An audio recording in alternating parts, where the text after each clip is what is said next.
Bonjour à tous et bienvenue dans cette 13e édition du prix littéraire Domitis. 5 livres sont en compétition chaque année. Nous allons découvrir la sélection 2023-2024 dans quelques instants en compagnie de notre libraire partenaire de toujours, Stanislas Rigaud de la librairie Lamartine. Pour nous accompagner cette année en tant que présidente du jury, nous avons l'immense plaisir de retrouver Teresa Révé, auteure lauréate du prix Domitis 2022, à qui nous avons proposé de passer de l'autre côté de la barrière en présidant l'année dernière le jury, et qui continue sa mission cette année pour le plus grand bonheur des lecteurs qui se l'arrachent déjà. Elle se rendra en résidence, animera les délibérations nationales et remettra le prix à l'auteur choisi.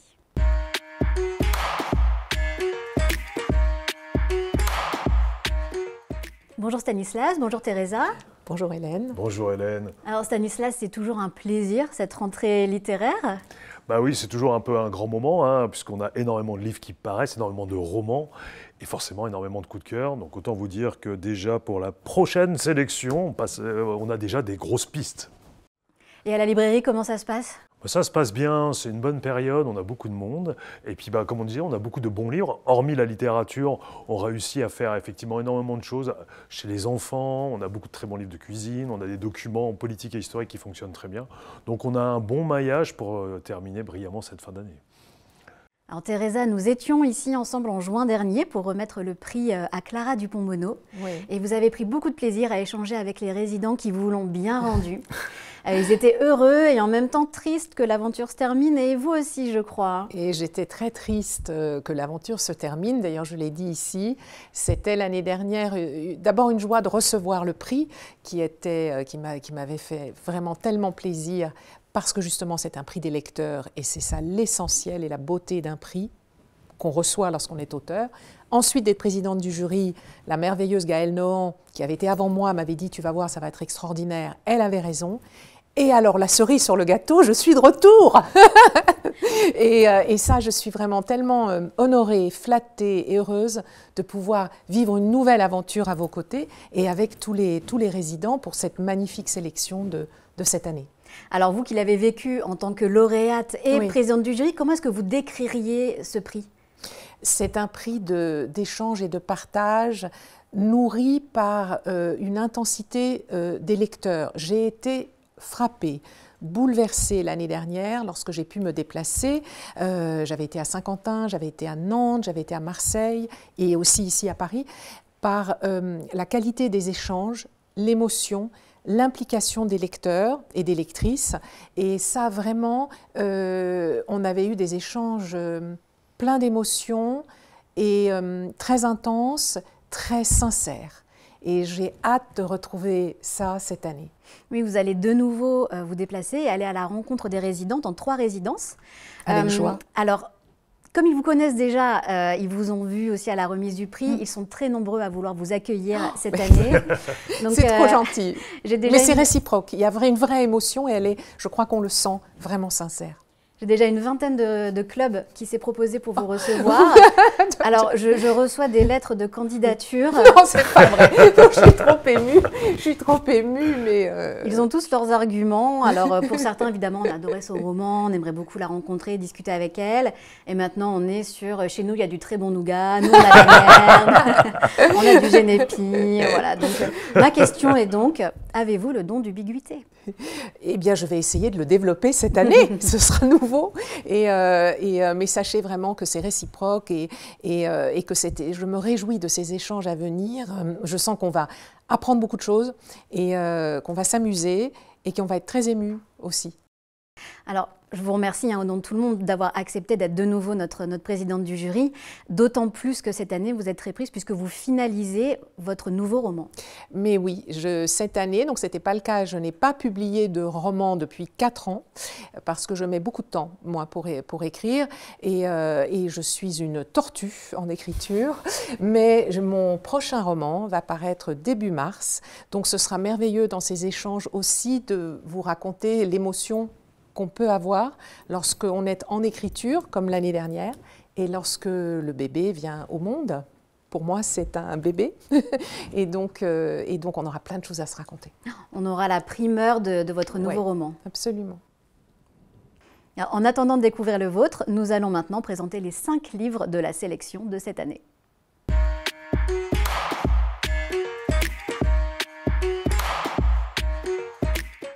Stanislas, nous avons devant nous les 5 livres de la sélection de cette année.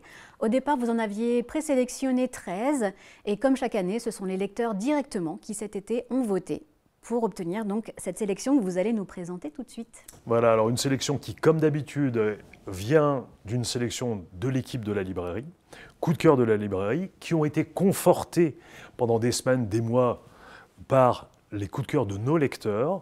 Et dans ces ouvrages qui sont à la fois des coups de cœur donc de la librairie et des lecteurs, on voit aussi par rapport à ce que les lecteurs de Domitis ont aimé ces dernières années et on essaye de faire un choix qui soit à la fois équilibré par rapport aux goûts qui ont été exprimés, aux envies qui ont été données, et en même temps, on essaye de proposer des choses différentes, des choses que les lecteurs n'auraient pas lues, et d'essayer dans tout ça de faire en sorte qu'il y ait des univers très différents.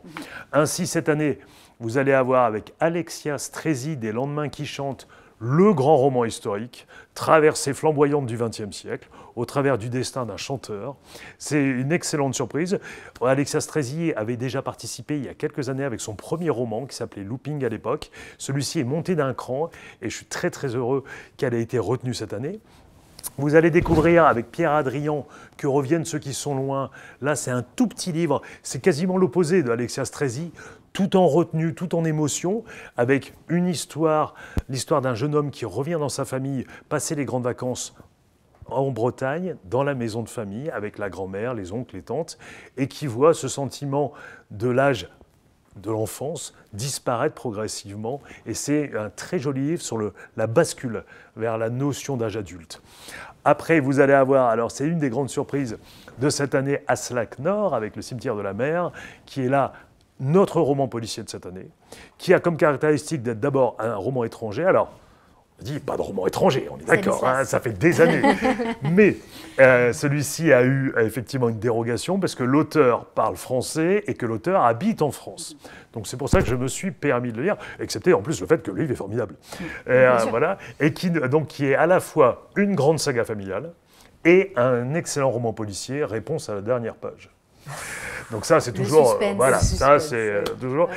Vous avez Dominique Bonnat, qu'on ne présente plus, l'académicienne, qui revient avec un de ses meilleurs livres, Les Partisans, traversée flamboyante de la deuxième partie de l'histoire de France, puisqu'on commence en 1942, destin de 3 personnages hors du commun, Joseph Kessel, Maurice Druon, le neveu, et surtout l'apparition d'une femme, une femme qu'on ne connaît pas et qu'on va découvrir avec... émerveillement, parce qu'en fait, les 2 géants de la littérature française vont peut-être se faire damer le pion dans ce livre par cette femme qui est effectivement très en retrait dans l'histoire de France. Et enfin, Le soldat désaccordé de Gilles Marchand, gros coup de cœur aussi, qui va nous raconter l'histoire d'un homme à la sortie de la Première Guerre mondiale qui est chargé d'enquêter pour retrouver un homme qui, lui, aurait disparu. Alors vous allez me dire, il a disparu pendant la Première Guerre mondiale, oui, oui. Voilà, c'est l'enjeu du livre, qui n'est pas tant un roman policier, loin s'en faut, qu'une magnifique traversée de la France de l'après-guerre, en fait. C'est un tout petit livre, mais un très gros coup de cœur. Alors, est-ce qu'on pourrait dire qu'il y a des liens entre tous ces livres ou est-ce qu'il y a des catégories qui se dégagent quand même? Alors, il y a des liens, d'abord parce qu'ils sont bons.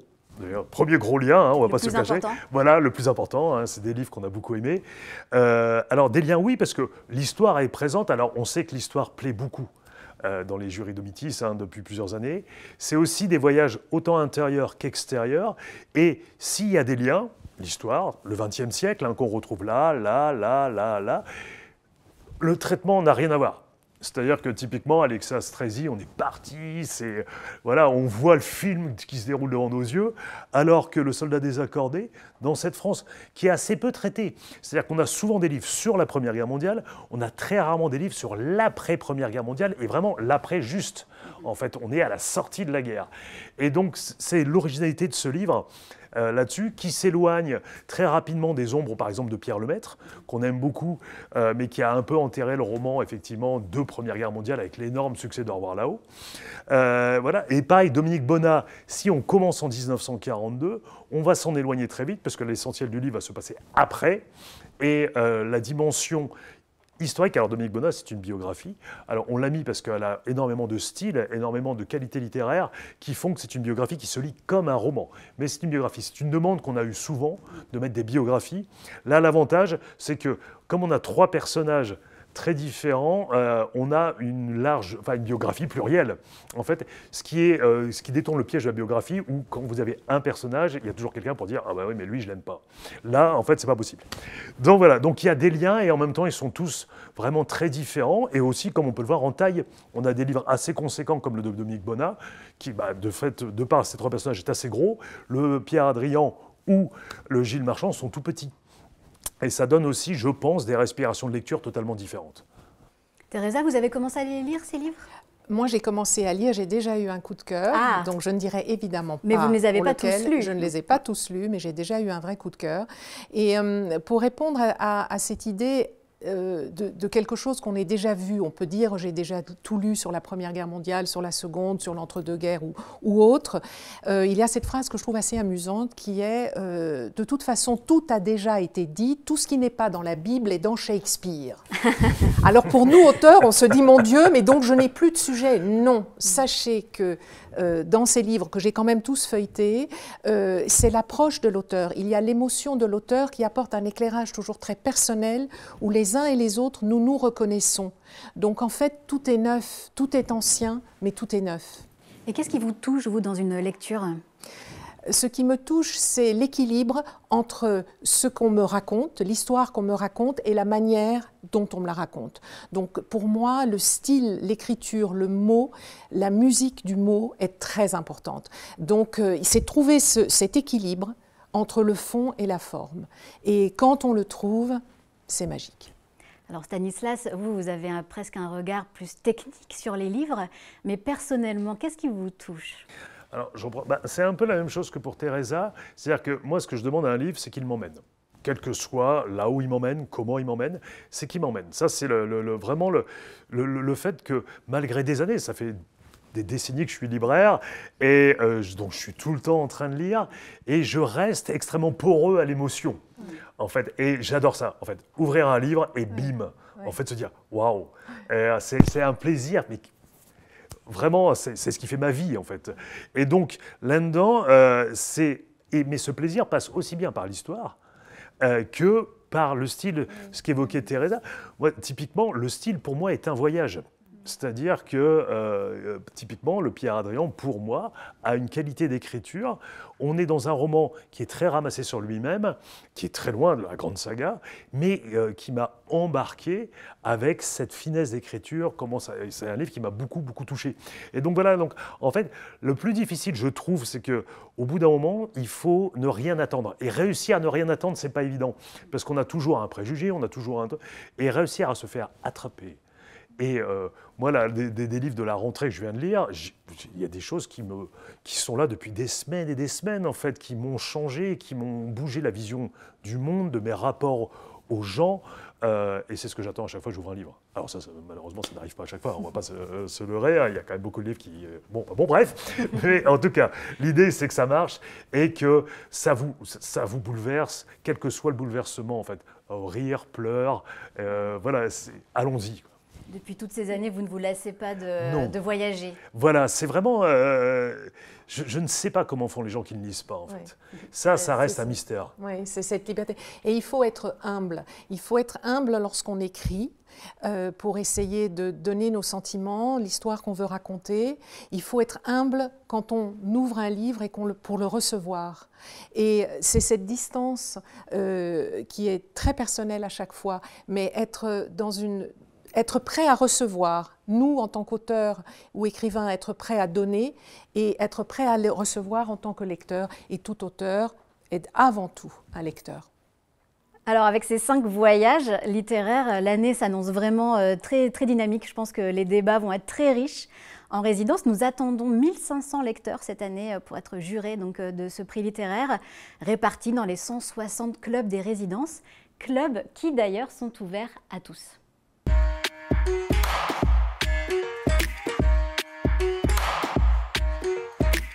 Qu'attendez-vous de la lecture? Qu'aimez-vous? Lequel choisirez-vous parmi ces 5 romans? Nous vous proposons de venir en discuter dans le club le plus proche de chez vous avec d'autres passionnés de lecture. C'est l'occasion, surtout, de nouvelles rencontres et d'après-midi sympathiques, tout simplement. Dans chaque club, il y a environ une dizaine de lecteurs et chacun y trouve sa place. Stanislas et Teresa, que diriez-vous à des lecteurs qui souhaiteraient rejoindre l'un de nos clubs? La lecture, c'est la vie. Et là, vous avez 5 exemples de ce que peut être la vie. Donc, venez vivre avec nous. Teresa? Venez vivre une belle aventure avec nous, pleine d'émotions, pleine de rires. Et pour parler entre nous de la vie, comme dit Stanislas et Hélène. Et c'est vraiment un moment assez magique. Merci pour votre attention. Je vous redonne le lien vers le site du prix littéraire. Vous y trouverez les 5 livres de l'année présentés plus en détail par Stanislas dans des petites vidéos.